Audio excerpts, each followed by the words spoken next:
Look at your driveway.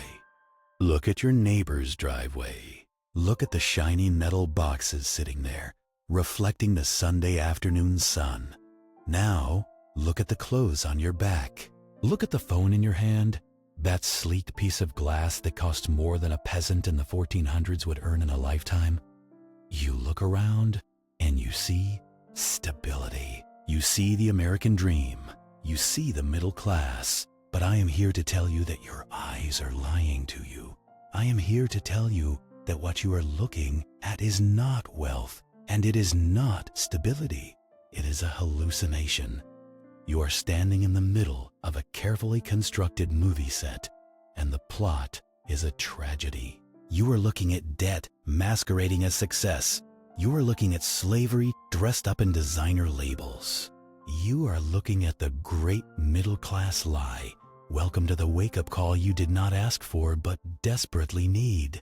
Today, we are going to perform an autopsy on your financial life. We are going to strip away the veneer, the ego, and the social conditioning that has been pumped into your brain since kindergarten. And we are going to look at the rotting corpse of your bank account. You think you are doing well because you can pay the minimums. You think you are doing well because you have a credit score of 750. But I am telling you right now that you are likely a broke individual disguised as middle class. You are what I call the premium poor. You have upgraded your cell, but you have not upgraded your freedom. You have a better view from your cell window, but you are still in prison. We are going to dissect 7 specific, undeniable signs that you are trapping yourself in the rat race, running on a wheel made of gold-plated plastic, sweating blood just to stay in the same place.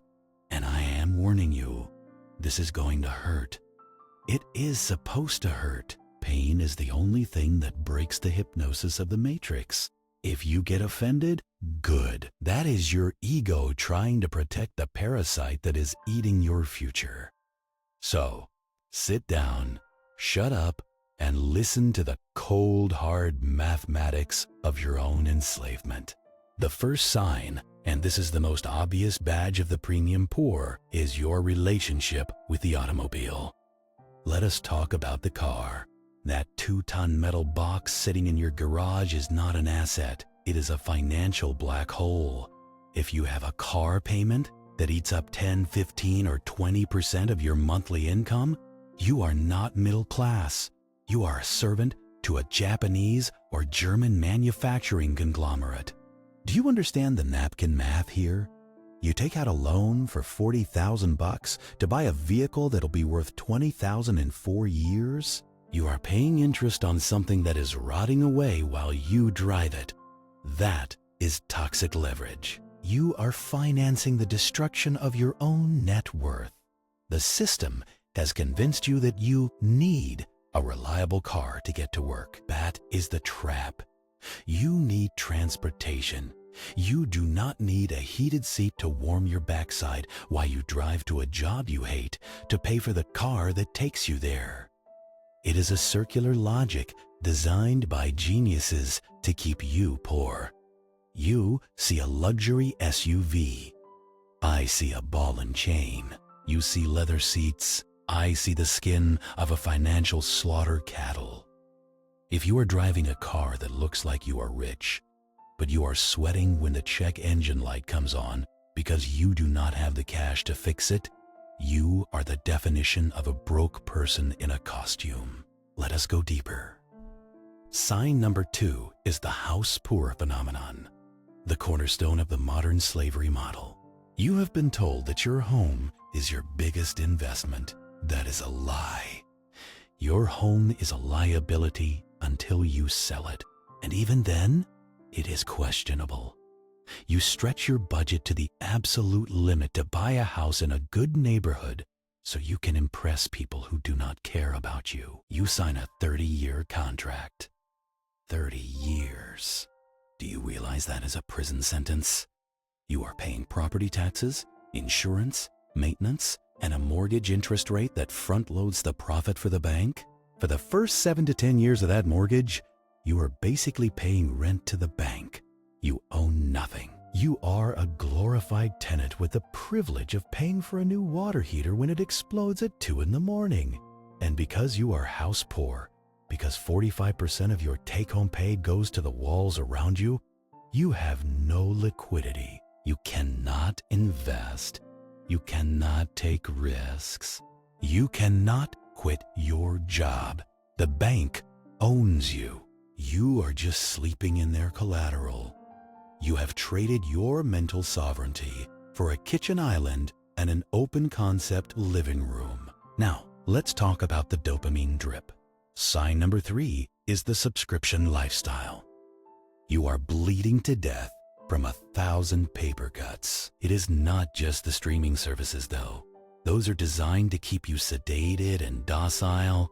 It is the gym membership you do not use, the meal prep kits, because you are too busy working to pay for the meal prep kits, the cloud storage, the premium apps, the latest iPhone on a payment plan. You look at your bank statement, and it is a list of $19.99 charges. You think it is nothing. It is just $20, you say. But add it up, it is hundreds, maybe thousands a year. This is the chain of gold. You are weighed down by conveniences that have become necessities. You are renting your life. You own nothing. If you stopped working for 3 months, every single one of those services would cut you off and you would be left sitting in a dark room with no entertainment, no food, and no status. You are renting a lifestyle to simulate wealth, but real wealth is ownership. Real wealth is keeping the money, not sending it to Silicon Valley every 30 days. Sign number 4 is the most insidious because it masquerades as responsibility. The credit score obsession. You are obsessed with your credit score. You check it like a teenager checks their likes on Instagram. You wear that 780 score like a medal of honor. Listen to me closely. A credit score is not a measure of wealth. It is not a measure of success. It is a measure of how good you are at being in debt. That is it. It is a gamification system designed by the banks to train you like a dog. Good boy, you paid us interest on time. Here is a treat. Here is a higher limit so you can hang yourself with a longer rope. The wealthy do not care about their credit score in the same way you do because they do not rely on debt to buy groceries or vacations. If you are proud of your credit score but you have $0 in an investment account, you are a master of being a slave. You are winning a game that is rigged against you. You are chasing points while the elite are chasing assets. This brings us to sign number 5, the illusion of the emergency fund, or rather, the lack of one. Most people, disguised as middle class, are living on the razor's edge. You have cash flow? Sure, money comes in every 2 weeks, but it goes out just as fast. If your furnace breaks, if your car transmission fails, if you need a root canal, do you have $5,000 in cash sitting there, bored, waiting to be used? Or do you have to put it on the plastic? If you have to use a credit card for an emergency, you are not middle class. You are broke. You are insolvent. You are technically bankrupt. The court just hasn't made it official yet. You are playing Russian roulette with the economy. One recession, one layoff, one medical diagnosis, and your entire facade crumbles. The premium poor have high incomes but low net worth. They have high consumption but zero resilience. You are a skyscraper built on a foundation of sand. Sign number 6 is the most painful for the ego. You upgrade your life every time you get a raise. This is called lifestyle creep, but I call it the rat race acceleration. You get a promotion. You make $10,000 more a year. What do? Do you invest it? No. You buy a better car? You move to a slightly bigger apartment? You start buying the organic avocados instead of the regular ones. You switch from domestic beer to craft microbrews. You absorb that surplus immediately. You stay at zero. The chains just get heavier and shinier. You are running faster, but the scenery never changes. You are validating the pain of your labor by purchasing cheap dopamine. You tell yourself, I work hard. I deserve this. That is the mantra of the broke. I deserve this. No, you deserve freedom. You deserve to wake up in the morning and not have to answer to a boss you despise. But every time you say, I deserve this, and buy a consumer good, you are pushing that day of freedom further away. You are trading 10 years of your future for a week at a resort in Cancun that you will forget in a month. And finally, sign number 7. You are terrified of the truth. You do not talk about money with your spouse because it starts a fight. You do not look at your net worth statement because it makes you nauseous. You live in a state of low-level anxiety that hums in the background of your life like a refrigerator. You know, deep down, that this is not sustainable. You know that if the music stops, you do not have a chair. But you keep dancing. You keep smiling for the photos. You keep posting the Sunday fun day pictures while your stomach churns with stress. This fear is the ultimate sign. A truly wealthy person, a person with sovereignty, has peace. They have fuck you money. They can walk away. If you cannot walk away, if you are terrified of losing your job because your entire life creates a monthly bill of $5,000 and you only make $5,200, you are not free. You are a high-functioning indentured servant. So, what do? Do you curl up and die? Do you keep scrolling? No.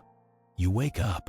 You realize that the system is not designed for you to win.